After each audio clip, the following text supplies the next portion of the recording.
Social মিডিয়ায় সেদিন দেখছিলাম এক জায়গায় লেখা আছে, বউ খুব আদরের জিনিস, তাকে খুব আদর যত্নে রাখতে হয়। তা আমিও কিন্তু ঠিক আমার বরের কাছে খুব আদরের একটা বউ।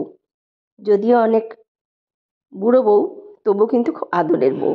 বউ তো আদরের। ছোট থেকে ততটা আদর পাইনি যতটা বিয়ে হয়ে পেয়েছি। কোনো সময় একা কোথাও ছাড়বে না, আমি একা রাস্তা পার হতে পারবো না, একা বাসে চড়তে পারবো না, একা ডাক্তার দেখাতে যেতে পারবো না, একা বাজার করতে যেতে পারবো না, কোথাও একা যেতে পারবো না। জোর জবরদস্তি আজকে একা ডাক্তার দেখাতে চলে এসেছি। সুদূর না, না, লন্ডনে নয়, রামপুরহাটে। ওই তো মিনিট 15 রাস্তা বাসে। সেই রাস্তা আজকে আমি একা এসেছি, আমার বরের আদুরে বউ। আর কে কে আছেন এরকম আদুরে বউ, যাকে বর একা একা ছাড়তে ভয় পায়, যে হারিয়ে বা গেল বা? তো আজকে চলে এসেছি ডাক্তার দেখাতে, ভীষণ ঠান্ডা লেগেছে, শরীর খারাপ, তাই এসেছি ডাক্তার দেখাতে রামপুরহাটে।